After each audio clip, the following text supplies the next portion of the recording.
vocês estão? Vamos para a aula da semana, a aula gravada, onde nós finalmente vamos começar hoje a conteúdo do terceiro ano. Vamos começar falando de eletrostática, cargas elétricas, né? Vou passar primeiro um fundo histórico para vocês, né, de como foi o estudo da eletricidade e do magnetismo, né, do eletromagnetismo em si.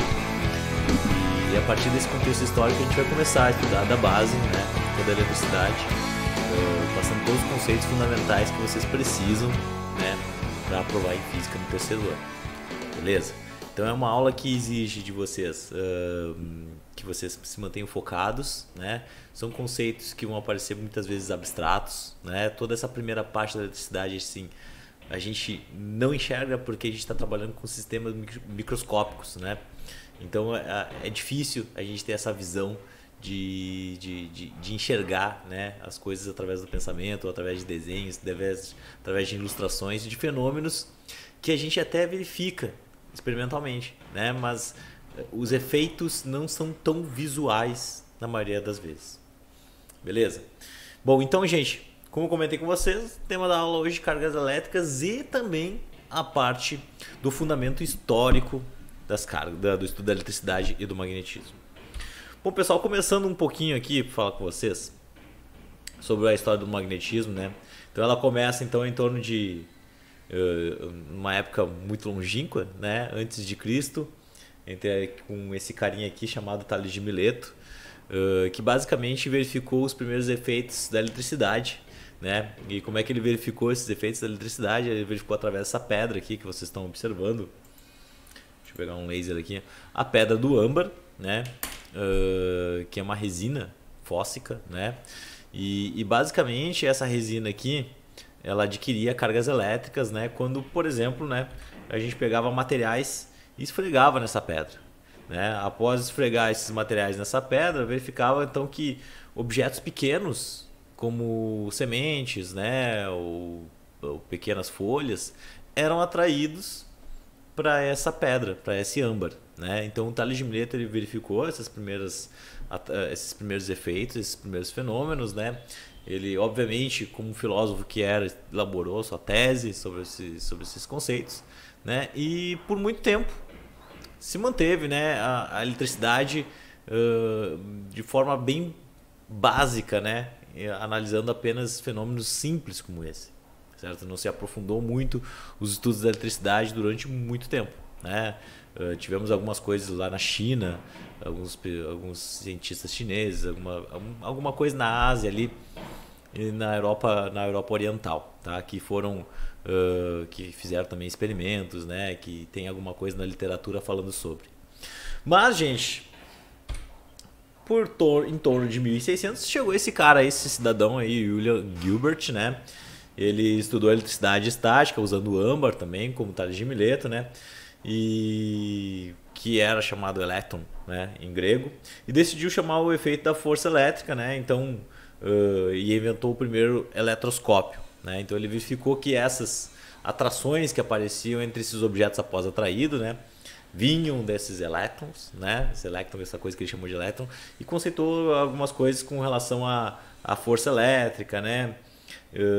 E também uma questão muito importante que aparece aqui, e a gente já desde já precisa estar atento, né, que a eletricidade e o magnetismo não são a mesma coisa, né? A gente vai achar uma relação entre elas no futuro, né, quando nós estivermos estudando o magnetismo principalmente, que a gente vai chamar então dessa nova teoria de eletromagnetismo, mas não são a mesma coisa, certo? Então os efeitos elétricos são os efeitos elétricos, os efeitos magnéticos são os efeitos magnéticos, tá? Efeitos elétricos podem gerar efeitos magnéticos? Podem. Efeitos magnéticos podem gerar efeitos elétricos? Podem. Mas a gente não pode misturar as coisas. Beleza? Dizer que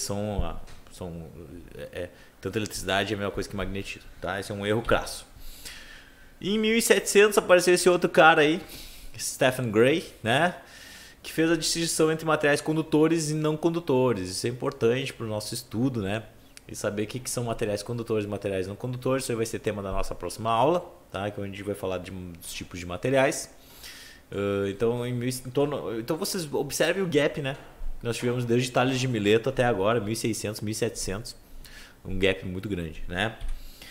Em torno de 1700 também E aí foi a explosão, né, gente? A explosão dos estudos, do interesse dos cientistas em eletricidade, né? Então vocês vão ver aqui que vai aparecer grandes nomes de pessoas que muitas vezes a gente já ouviu falar, né? Ou a gente já viu um documentário, já viu aparecer em algum lugar, né? Então, por exemplo, aqui, ó, Charles Duffy, né, fez a distinção entre os dois tipos de cargas. Vai ser um objeto de estudo, inclusive hoje nosso, né?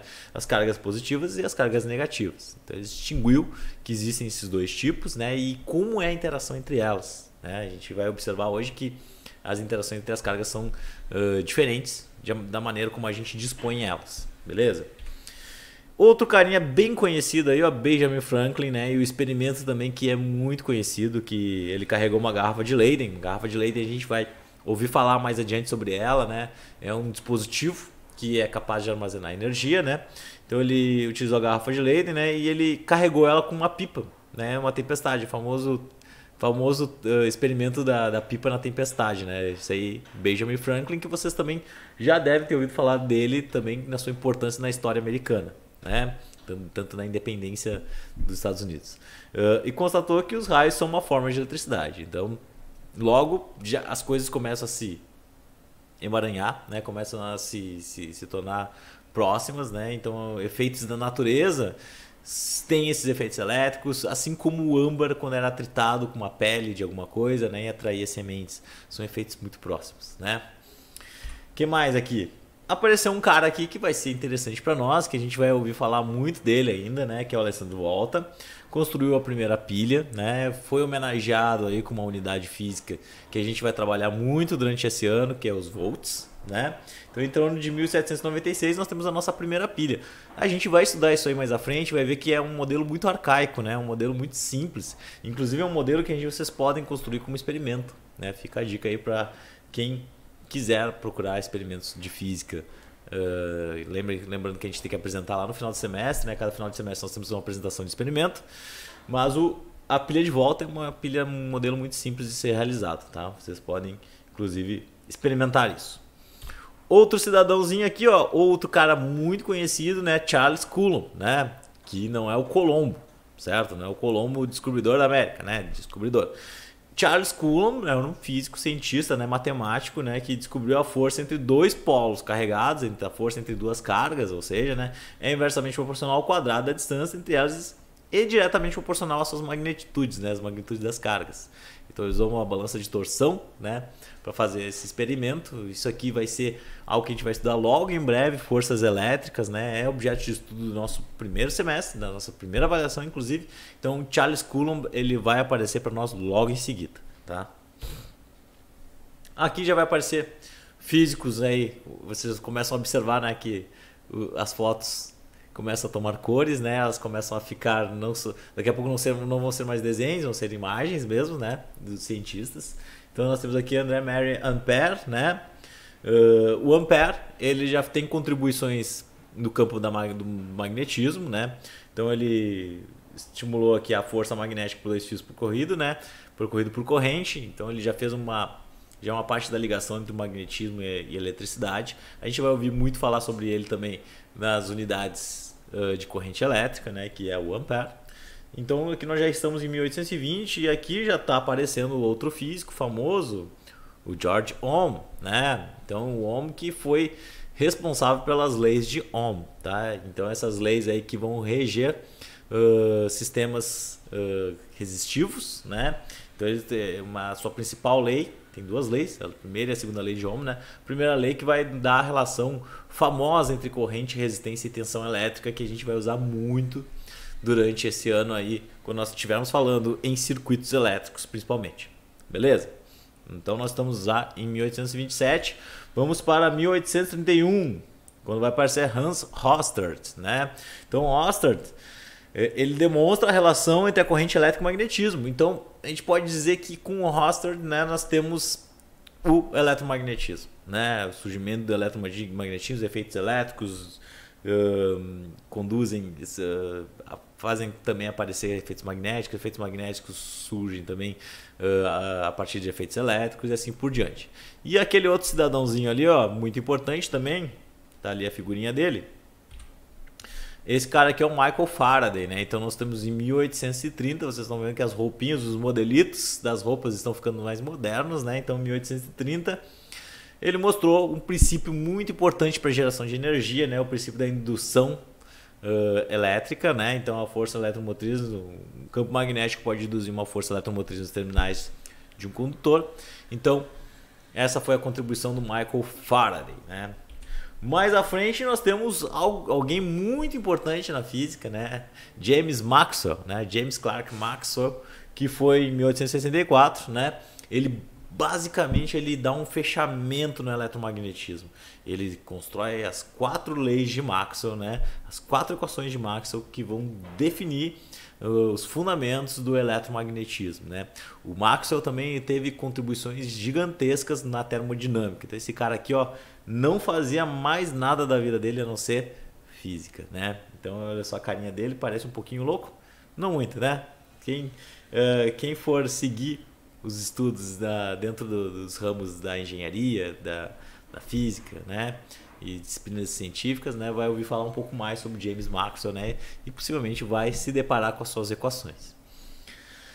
Mais à frente temos esse cara, Thomas Edison, 1880, né, famoso precursor das primeiras lâmpadas elétricas, né, e também das usinas geradoras de energia. Então, Thomas Edison é um engenheiro físico, né, e desenvolveu, a grande invenção dele foi a lâmpada, né, que revolucionou o mundo, né. Podemos assim dizer. Antes nós tínhamos iluminação a gás, a fogo, né? E aí nós temos então a invenção da lâmpada, onde nós podemos ligar e desligar facilmente um dispositivo, certo? Então isso aqui é uma grande contribuição certamente para o mundo. Temos outro carinha famoso aqui, olha só, fotos agora mais que não são mais desenhos, né? Nikola Tesla, 1896. Geração de energia elétrica do modelo trifásico, né, que é o modelo que nós utilizamos até hoje aí para alimentação das residências, né, e ele também é famoso pela bobina de Tesla, o pessoal gosta de brincar muito com ela, né, que é aquele sistema que produz altas tensões de energia a partir de um sistema muito simples, né. Aqueles 3 senhores ali, né, eu coloquei eles por último, finalizando aqui a história do eletromagnetismo, porque eu considero que eles trouxeram a última revolução em termos de eletricidade, né? Que foi o advento da eletrônica digital, né? Da eletrônica que aparece com o surgimento do transistor, né? Então todos os computadores modernos que nós conhecemos, né? Nós sabemos que tinham os computadores lá na Segunda Guerra que ocupavam salas imensas, né? Que eram baseados em sistemas que aqueciam, né? Então eram sistemas que demandavam de muita energia, né? Gasto enorme de energia para fazer operações matemáticas simples, né? E quando chegam John Bardeen, Brattain e Shockley, né? A gente tem a invenção do transistor em 1947 e é uma revolução do campo da eletricidade, né? Com o surgimento da eletrônica moderna. Beleza? Então, gente, essa aqui rapidamente foi um pouco da história do eletromagnetismo.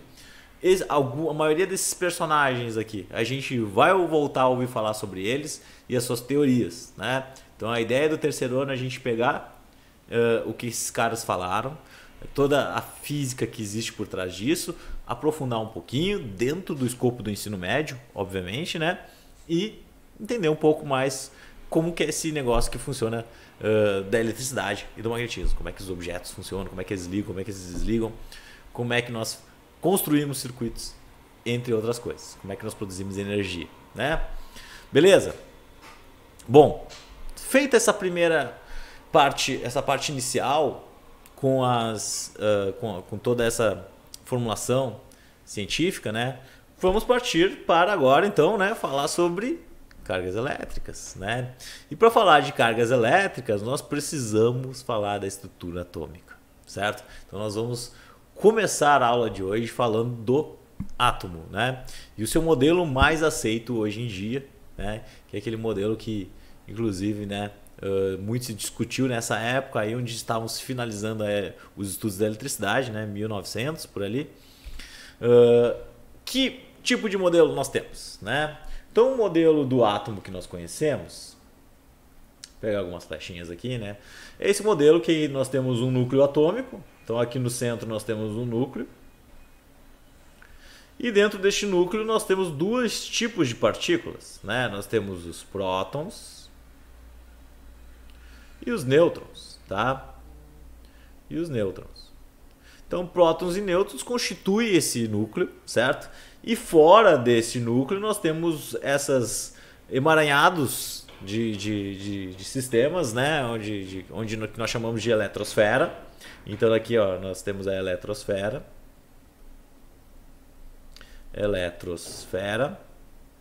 onde se encontram os nossos amigos elétrons, tá?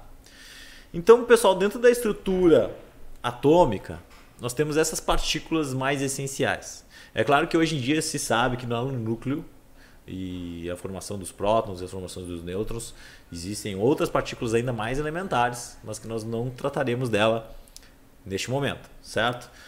Por enquanto, nós vamos ficar felizes com a descrição do núcleo e da eletrosfera, o núcleo com prótons e nêutrons, né? E a eletrosfera com elétrons. Por que a gente precisa saber disso para entender a eletricidade? Porque todo o fundamento da eletricidade está contido aqui, tá? Porque nós temos que prótons e elétrons são detentores de carga, são partículas, elétrons, são partículas que detêm carga elétrica, tem essa propriedade física que é a carga elétrica, né? Todas essas partículas, tanto o próton como o elétron, eles têm carga elétrica. E o nêutron, como o próprio nome diz, não possui carga elétrica. Não possui carga elétrica. Então, gente, carga elétrica. Então, o nosso objeto de estudo, ele vai se manter, certo? No manejo dos prótons e dos elétrons, né? De como a gente vai configurar as nossas partículas, os nossos corpos, em termos dos elétrons e dos prótons contidos nesse corpo, certo? Porque esses caras que são os detentores de carga do meu sistema. E se um corpo ele tem carga elétrica, a gente pode dizer que esse corpo ele está eletrizado, certo? E os fenômenos físicos referentes à eletricidade irão acontecer, tá? A questão que fica é, como que esses fenômenos aparecem? Porque vejam só, dentro da natureza, né, os átomos que constituem os corpos, né, que constituem moléculas, que constituem os objetos, eles em condições normais, certo? Eles estão em equilíbrio. Ou seja, o que significa isso? Significa que o número de prótons de um corpo, ele é sempre igual ao número de elétrons de um corpo, certo? Então um corpo que tem o mesmo número de prótons e o mesmo número de elétrons, a gente diz que esse corpo está em equilíbrio. Equilíbrio elétrico, certo? Então quando um corpo tem número de prótons, número de partículas de prótons igual ao número de elétrons, esse corpo ele está em equilíbrio elétrico. E o corpo ele estará carregado eletricamente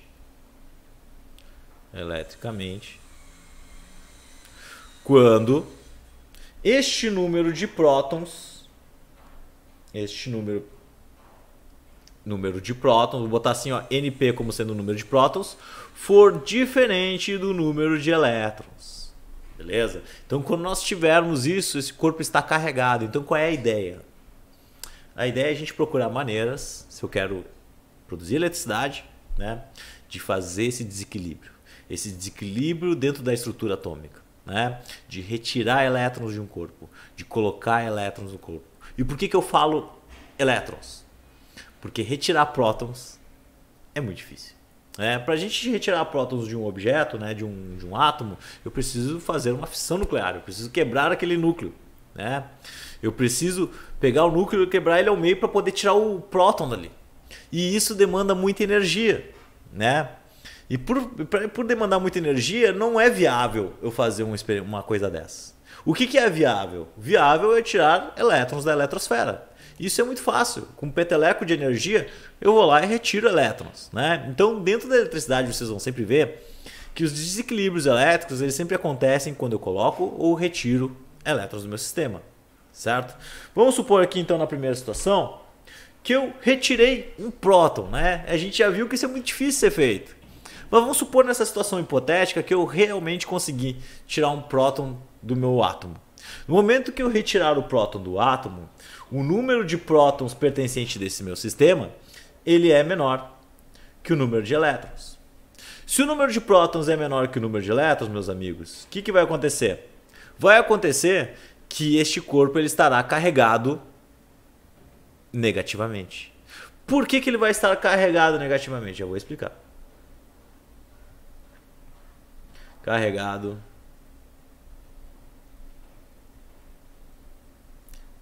Ele vai estar carregado negativamente porque o número de elétrons vai ser maior que o número de prótons. E existe uma convenção que diz que, por ser convenção, pessoal, eu não vou pegar uma lupa e vou olhar um elétron e vou enxergar um sinal negativo lá. Não, isso é uma convenção para diferenciar essas partículas, né? As partículas, a gente vai observar logo mais que elas têm o mesmo valor de carga, a mesma intensidade. Eu pego um próton na minha mão, pego um elétron na minha mão, os dois têm a mesma carga elétrica. Porém, como é que a gente pode diferenciar essas partículas? Porque elas interagem de forma diferente, certo?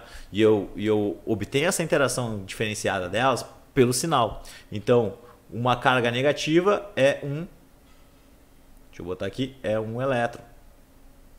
Certo? E uma carga positiva é um próton.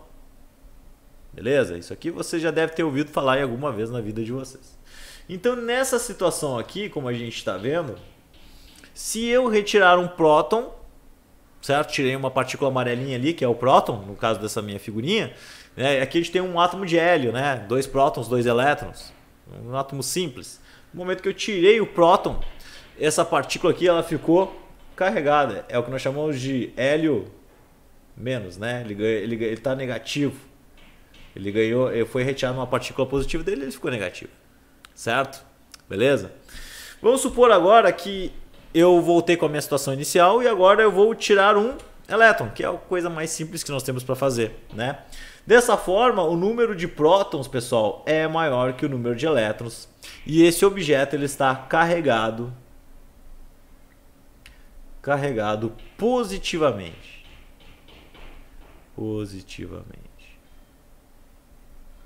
Beleza? Então, galera, quando eu tenho esse tipo de situação aqui, tá? Deixa eu apagar aqui que vai vir mais coisa para esse lado aqui para não ficar uma coisa por cima da outra, tá? Carregado. Opa. Me emocionei aqui. Carregado positivamente. Certo? Então olha só, pessoal, no momento que eu tirar o elétron do meu átomo, né, aquele átomo ali de hélio, ele vai ser um átomo positivo, certo? Ele vai estar positivo nessa minha funçãozinha aqui, certo?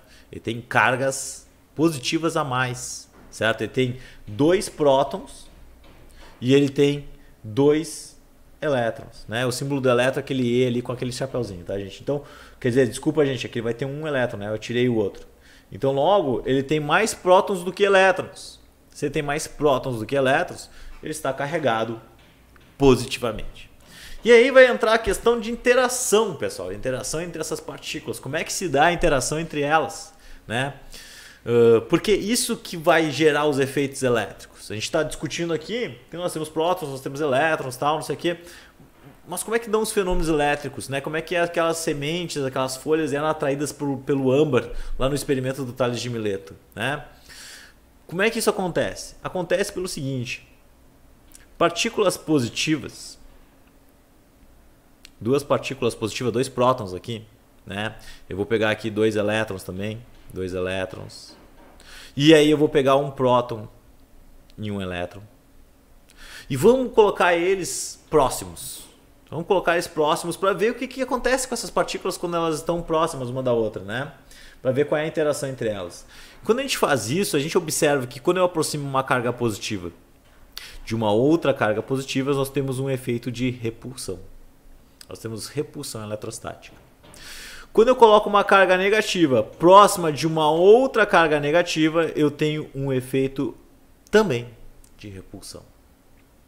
E só quando eu coloco cargas de sinais opostos, uma carga positiva com uma carga negativa, que eu vou ter uma atração elétrica, né?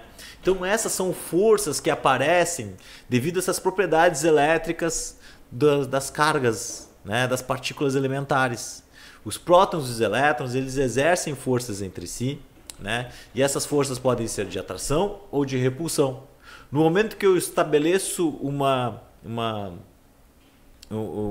não neutralidade num corpo, que ele tem mais elétrons que prótons ou mais prótons que elétrons, esse corpo ele tem a capacidade de atrair outras partículas ou de causar repulsão a outras partículas, né? Se eu tenho um elétron na proximidade e esse corpo está carregado positivamente, esse elétron ele vai ser atraído, vai exercer uma força de interação à distância de atração.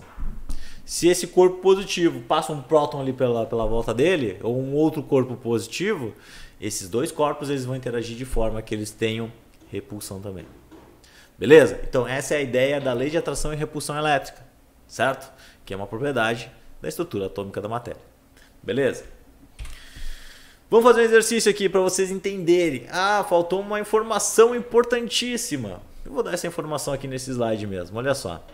Tanto um próton ou um elétron, eles possuem o mesmo valor da carga elétrica, certo? Que eu vou chamar de letra Q. Eu vou colocar aqui, ó, carga elétrica. A carga elétrica, que é o Q para nós, Qzão, ela define a quantidade de carga que um objeto tem. No caso do próton e do elétron, se eu pegar um próton na mão e um elétron na mão, eu falei para vocês que essa carga é a mesma. Então, tanto no próton como no elétron, por definição, vou botar um terceiro tracinho ali porque é por definição, elas têm a mesma quantidade de carga. E essa quantidade de carga aqui, gente, ela é um valor de 1,6 vezes 10 na menos 19 Coulomb. Então eu falei ali que a base 10 ia ser importante para nós, olha só. Já apareceu, né? Porque elétrons e prótons são coisas pequenas. Obviamente que a quantidade de carga entre neles vai ser um valor pequeno também. Então, prótons e elétrons têm uma carga de 1,6 vezes 10 na menos 19 coulombs de carga. Tranquilo? Dessa forma, pessoal, a gente, sabendo que podemos causar desequilíbrios elétricos em objetos, eu posso calcular a quantidade de carga nesses objetos. Certo? Então, o cálculo da quantidade de carga,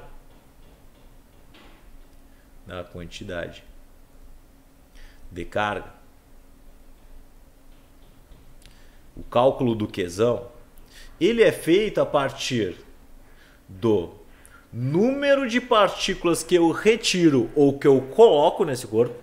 Lembrando que eu posso tirar ou colocar elétrons, são as partículas possíveis de serem feitas isso, e vezes o valor da carga elétrica fundamental. Quem é a carga elétrica fundamental? É o valor que nós temos de elétron ou próton. Então esse aqui, ó, é a carga elétrica fundamental.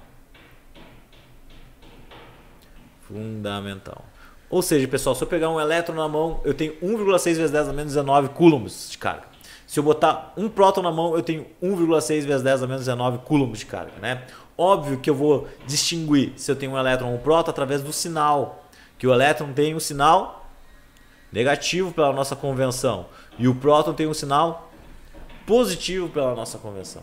Mas e se eu pegar dois prótons na mão, como é que eu fico? Bom, então a quantidade de carga vai depender desse número de partículas que eu tenho, a mais ou a menos, né?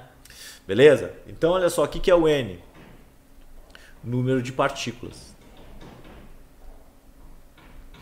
É o número de partículas que fazem essa diferença elétrica, né? Ou seja, que estão a mais ou que estão a menos no meu sistema. Então, olha só, pessoal, a ideia é o seguinte, nesse exercício aqui, ó, agora nós já estamos prontos para fazer o exemplo e vocês entenderem ainda mais. Eu tenho, para determinar a carga elétrica, então é para determinar o valor de quê? Então eu quero saber qual é o valor de quê? De um condutor. Condutor, no caso, é minha batata aqui. Eu tenho uma batata, tá? Não sei se vocês estão vendo. Essa batata tá carregada, tá neutra inicialmente, né? E ela perdeu 5 vezes 10 na 13 elétrons. Os elétrons foram jogados embora. Como é que ficou a batata? Primeiro, a batata ficou carregada positivamente. Nós temos uma batata positiva. E ele quer saber qual é a carga dessa batata. Para saber qual é a carga da batata, meus queridos, então eu vou fazer Q igual a N vezes Z. Quem foi o número de partículas que causou o desequilíbrio? 5 vezes 10 na 13. Partículas causaram o desequilíbrio, né? Foram retiradas. Qual é a carga elétrica fundamental? O E. Tá lá o valor. 1,6 vezes 10 na menos 19 coulombs, né? Então qual é o valor da carga? O valor da carga vai ser esse 5 vezes 10 na 13 vezes 1,6 vezes 10 na menos 19. Então qual é o valor da carga que vai ter por unidade? Já vou colocar aqui, ó. Unidade de carga elétrica vai ser uma homenagem àquele físico que a gente viu hoje, fotinho dele inclusive, do Coulomb, né? Então o Q é medido em coulombs. Coulomb, né? O Czão, beleza? Então Coulomb para nós vai ser a unidade de carga elétrica. Como é que eu faço? Galerinha, vocês lembram como é que mexe na calculadora, né? 5 expoente na 13 vezes 1,6 expoente na menos 19. Isso aqui vai dar, ó, aperta ING para ficar lá dentro do padrão, né? Isso aqui dá 8 vezes 10 na menos 6 coulombs, ou seja, isso aqui é 8 microcoulombs de carga, né? Então, a carga na batata é 8 microcoulombs, como vocês estão observando. Exercício simples de ser realizado, certo? Vamos mais um aqui. Isso, meu sinal. Foi embora. Galera, aqui tinha um sinalzinho negativo. Porque essa minha esfera aqui, ó, ela tá com carga negativa. Tá? Então vamos ver o exercício. Um objeto tem uma carga de menos 60 microcoulombs. Então a carga dele é menos 60 microcoulombs. Tá? Qual foi a quantidade de partículas retirada do objeto? Certo? Retirada ou colocada? Por que ou colocada? Galera, se ele tem carga negativa, quais são as partículas que foram que podem se mexer? Os elétrons. Então, se eu tenho carga negativa, eu adicionei elétrons, né? Então eu tenho menos 60 microcoulombs de elétrons que foram adicionados. O que ele quer saber? Ele quer saber qual é a quantidade. Então ele quer saber o valor de N. Ele quer saber quanto de N foi nesse negócio aqui. Então vamos lá, ó. Q igual a N vezes Z. Então Q é... Ó, aqui eu posso até nem considerar o sinal, porque o sinal é só uma convenção. Lembrem que o sinal é uma convenção para as partículas e que tem a mais, né? Que estão em excesso nesse meu sistema. Então eu tenho 60. Isso aqui é 60 vezes 10 na menos 6. Que é igual a N vezes 1,6 vezes 10 na menos 19, certo? Então, olha só, gente, qual é o valor de N? N vai ser 60 vezes 10 na menos 6 sobre 1,6 vezes 10 na menos 19. Perfeito? Então, tá aí. Ih, ficou uma borradeira isso aqui, gente. Deixa eu melhorar. Deixa eu pegar minha caneta, 1,6. Você sabe fazer essa conta facilmente na calculadora. Isso aqui é 60 expoente na menos 6, divididos por 1,6 expoente na menos 19. Ou seja, foram adicionadas 300, olha só esse valor aqui. 375 vezes 10 na 12. Olha a quantidade de elétrons, né, para gerar uma carga suficiente de partículas de elétrons no meu sistema. Então foram adicionados 375 elétrons, né? Para ter uma carga negativa eu preciso adicionar. Perfeito? Daí, gente, o que nós vamos fazer agora? Então nós sabemos calcular a quantidade de carga, sabemos que os elétrons são as cargas negativas, que os prótons são as cargas positivas.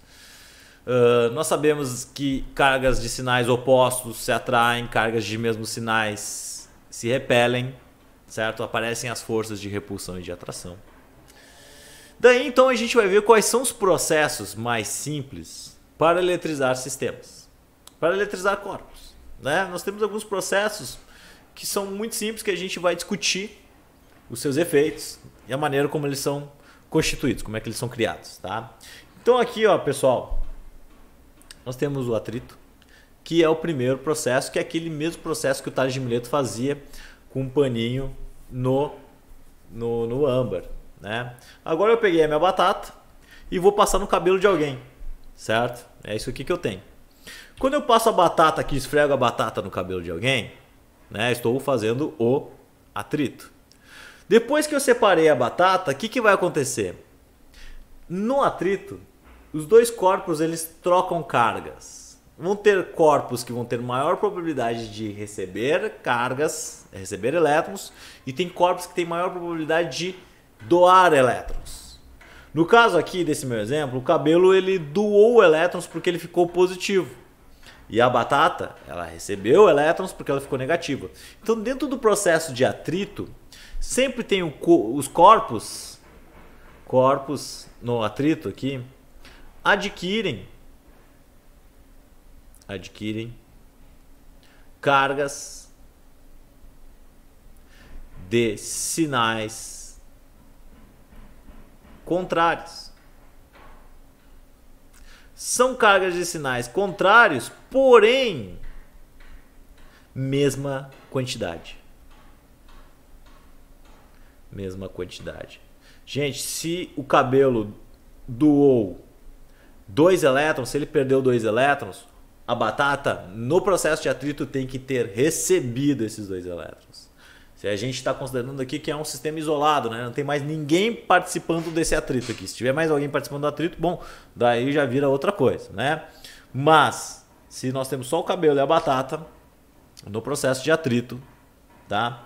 Então, o que o cabelo perder, a batata vai adquirir, certo? Essa carga não pode ir para o além, beleza?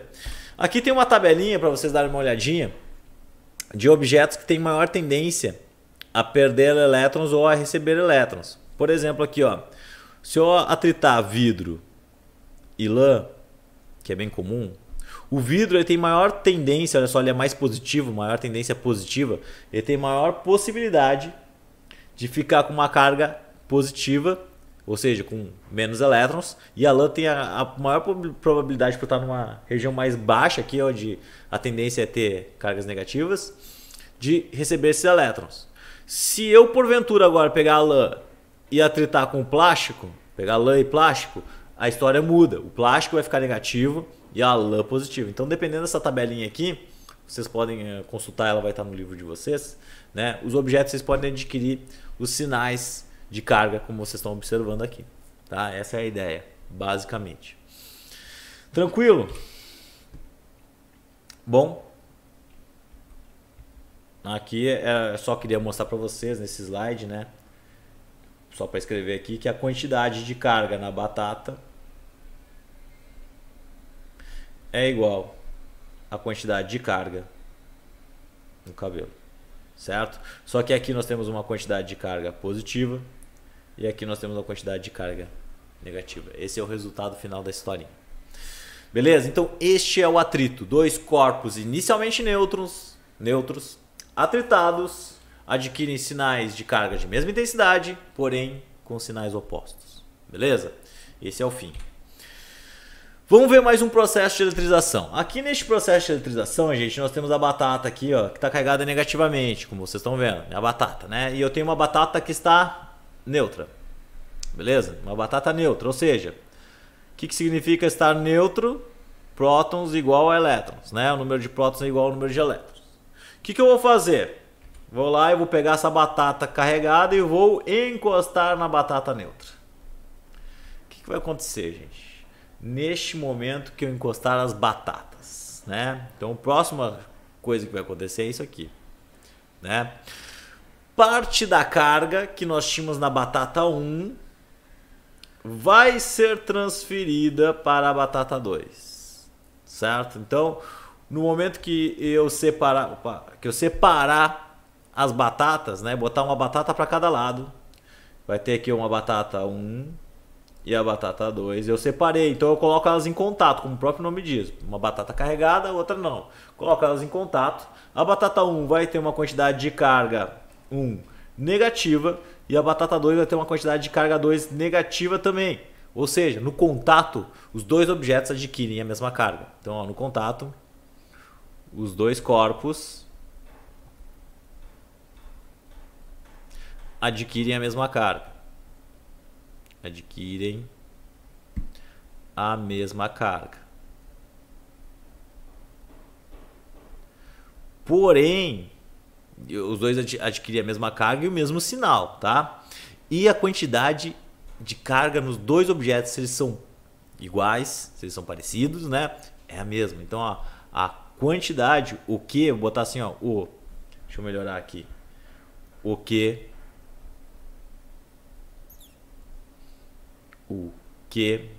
é igual nos dois corpos. Isso aqui é o resultado final. Nos dois corpos. Então, como o resultado final dessa história, nós temos os dois objetos com a mesma carga, com o mesmo sinal, e o que é igual nos dois. Mas como assim, gente? A gente não pode produzir carga, né? Ou seja, se o corpo 1 inicialmente tinha uma carga de 2Q, por exemplo, uma quantidade qualquer de carga aí, 2 vezes Q, após o contato, esse cara aqui vai ter uma quantidade de carga 1Q e a batata 2 vai ter uma quantidade de carga 1Q. Ou seja, aquela quantidade de carga inicial ela é dividida entre os dois objetos, ficando um Q para um Q para outro. Tenho 2Q de carga, eu vou lá, realizo o contato e eu divido minhas cargas igualmente entre os dois objetos. Beleza, gente? Então essa é a ideia do contato. Um objeto carregado, objeto neutro, coloca em contato, a carga se divide entre eles. Tranquilo? E a indução eletrostática? A indução eletrostática, nós não temos contato. Se não tem contato, obviamente não tem atrito, né? Porque para fazer atrito eu preciso de contato, eu preciso fregar as coisas, etc. Na indução eletrostática eu vou aproximar objetos carregados. Então aqui, ó, eu tenho um objeto carregado positivamente e eu vou aproximar daquele pêndulo que estava inicialmente neutro. Aqui, ó, aqui estava inicialmente neutro. O que vai acontecer com esse pêndulo, gente? Ele vai ser induzido por esse bastão positivo, né? Então nós tínhamos um bastão aqui que está com carga positiva. Deixa eu pegar aqui uma caneta branca, pode ser. Esse bastão que estava positivo e nós tínhamos um pêndulo aqui, um objeto, né, que tem uma esferinha e uma cordinha, certo? E ele está neutro inicialmente. Eu aproximo uma coisa positiva dele. Ao aproximar coisas positivas, as cargas negativas que estavam naquela esferinha, elas vão sentir aquela força de atração e elas vão tudo correr para esse extremo aqui. Elas vão tudo se jogar que nem umas loucas, porque elas estão fortemente atraídas por aquele bastão. Porque o bastão é positivo, né? Então nós estamos sendo atraídos por aquele objeto. Do outro lado dessa esfera, vai restar as cargas positivas. Não é que as cargas positivas irão se mexer, elas vão ficar paradas. Do outro lado também tem carga positiva. Mas os elétrons, que têm toda a mobilidade, que eles conseguem se mexer, que eles conseguem fluir dentro de um corpo, né? Esses elétrons, eles vão tudo lá para a ponta. Eles vão tudo se direcionar naquela ponta lá onde está aquele bastão positivo. Certo? Então é isso que acontece na indução eletrostática. Porém, pessoal, se eu pegar aqui e afastar o bastão, o corpo volta a ser neutro. Por final aqui, após toda a brincadeira, o corpo volta a ser neutro. Ele não perdeu as cargas, né? Então eu afastei o objeto, ele volta à sua posição original, sua posição de equilíbrio, né? E ele continua com a mesma quantidade de prótons e com a mesma quantidade de elétrons, né? O número de prótons dele é o mesmo número de elétrons ainda, ou seja, ele não está eletrizado, né? Ele é induzido, mas logo em seguida ele perde essa indução eletrostática, né? Ele perde esse poder porque o bastão é afastado.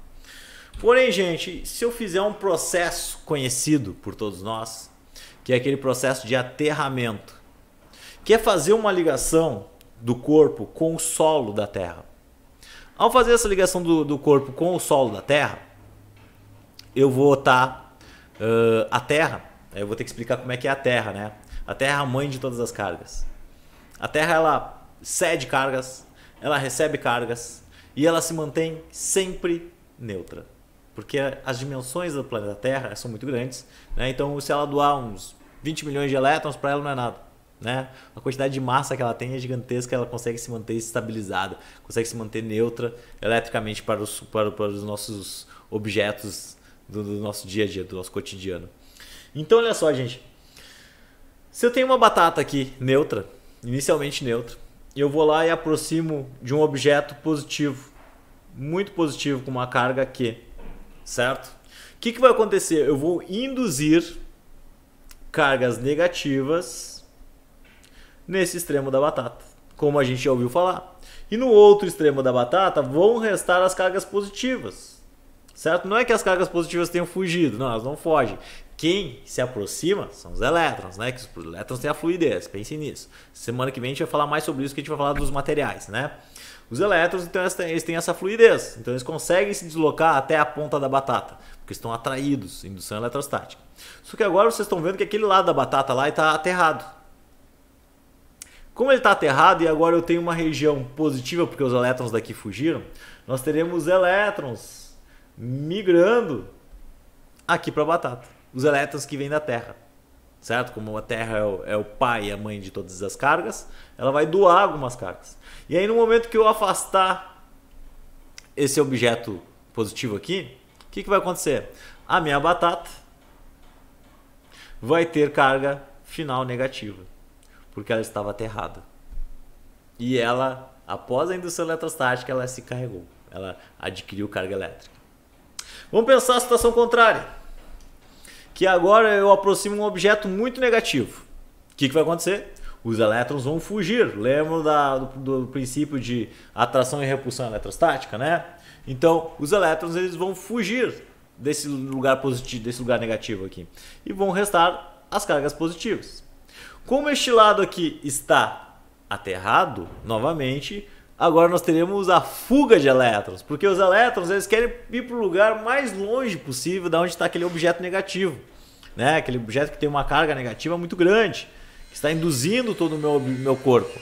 Então esses elétrons eles vão fugir, vão dar a debandada, certo? Fazendo essa debandada, o que vai restar na minha batata ao final? Uma falta de elétrons. Nós teremos um corpo positivo, né?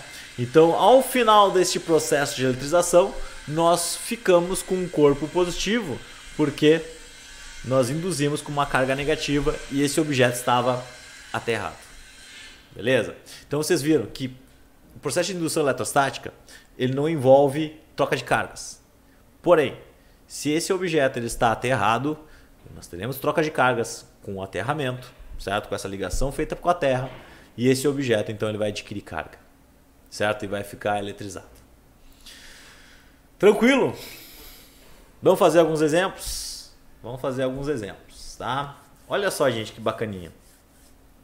Esse exemplo aqui. Nós vamos brincar com essas questões aí de processo de eletrização, né? Então nós temos três pequenas esferas aqui, A, B e C, idênticas. Estão eletrizadas com cargas de 3Q. Então nós temos aqui, ó, é A, B, C. A, B, C. Tô susto a Judite aqui que ela pulou do nada, né? A, B, C, onde aqui nós temos um objeto com carga A, aqui nós temos um objeto com carga B e aqui nós temos um objeto com carga C. Nós vamos colocar todos eles em contato. Lembra o que acontece no contato? Nós colocamos os objetos carregados ou neutros juntos, né? E eles vão trocar carga. Mas como é que vai ficar o resultado final disso? Após o contato. Então, após o contato, como é que fica? Qual a carga deles? Porque, gente, esses objetos eles vão trocar elétrons, né? Uns vão perder, outros vão receber e assim por diante. Como é que vai ficar a história? Então, para resolver esse exercício, eu tenho que ver uma coisa que nós chamamos de carga líquida.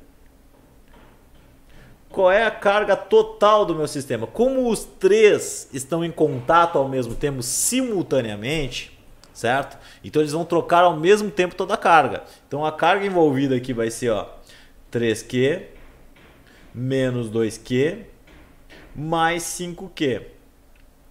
Restando aqui para nós uma quantidade de carga total. Olha só, somar aqui os Qs, ó, 3Q mais 5Q, 8Q menos 2Q, isso aqui vai dar 6Q. Então a carga envolvida, positiva, tá? Então a carga total envolvida nesse meu sistema aqui é 6Q. 6Q é alguma coisa, né? Só que essa carga total, 6Q que vocês estão vendo aqui, né? E por isso que o sinal aqui é influenciável, é importante para nós, certo? Esse 6Q ele vai ser dividido igualmente entre todo mundo. Porque no contato nós temos uma espécie de socialismo sendo realizado. Então pega o produto de todo mundo e divide igualmente entre eles, certo? Então restando em cada um dos sisteminhas aqui, nós teremos então 6Q sobre 3, né? Porque olha só, a carga para cada um vai ser a quantidade de carga total dividido pelo número de batatas que eu tenho aqui. Número de batatas não, número de objetos, né? Que são 3, porque estão fazendo contato simultaneamente, né? Então 6Q sobre 3, só que dá... Opa, 3 não, 2. 2Q, duas quantidades de carga para cada um. 2Q. Então, ou seja, no primeiro objeto nós temos 2Q. No segundo objeto nós teremos 2Q. E no terceiro objeto nós teremos também 2Q. Tá aí, gente. Tá? As cargas divididas igualmente. E esse é o fim do exercício. Cada um dos objetos vai ter 2Q de carga para cada um. Tá? Último exercício, tá? Para nós fechar a aula. Estamos com 50 minutos de aula já, então você parabéns se você aguentou todo esse tempo aqui. Você está focado e possivelmente você vai tirar uma nota muito boa nessa nossa avaliação, porque você está prestando atenção até agora, então tá tudo certo, tá? Gente, processo de eletrização, agora mais um exemplo. Nós temos agora duas pequenas esferas idênticas. Vamos colocar no nome aos bois agora, tá? Então nós temos uma esfera A, vou chamar de A, e outra esfera B. A esfera A tem uma carga de 6 microcoulombs.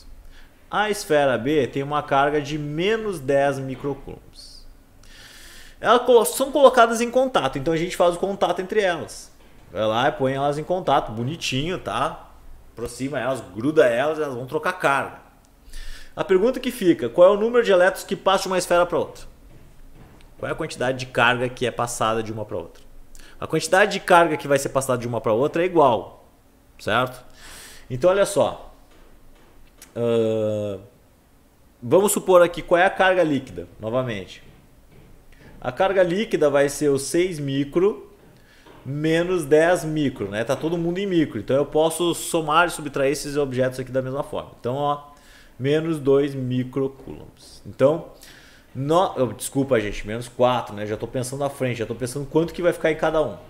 Então, olha só, nós temos menos 4 microcoulombs de carga líquida, que é a carga total, né? Eu somei a carga de um, somei a carga do outro, sobrou menos 4 micro.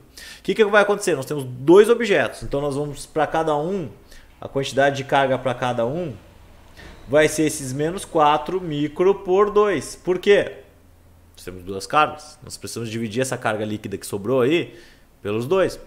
Socialismo, aquele que eu estava falando para vocês. Então vai ficar, ó, menos 2 micro para cada um. Ou seja, para o A nós teremos menos 2 microcoulombs e para o B nós temos menos 2 microcoulombs. Aí que vem a pergunta do exercício. Qual é o número de elétrons que passam de uma esfera para outra? Galera, ele não está perguntando o número de elétrons que tem no final. Ele está perguntando quantos passaram de uma para outra. E aí a gente vai pensar o seguinte. Para nós ter o QB ali, ó. Olha lá, o QB tinha menos 10 micro. No final ele está com 2 micro. Ou seja, ele perdeu 8 micro. Ele doou 8 microcoulombs de carga. O QA ele tinha 6 microcoulombs de carga. E ele restou menos 2 micro. Ele também, nesse caso, ele ganhou os elétrons. Ele ganhou os elétrons porque ele ficou negativo. Ele tinha 6 micro positivo e ele ficou negativo menos 2, ou seja, ele também ganhou 8 micro. Então a pergunta é em cima desses 8 micros, quanto que vale 8 microcoulombs em número de partículas que foram transferidas, certo? Então esse é o pulo do gato nesse exercício.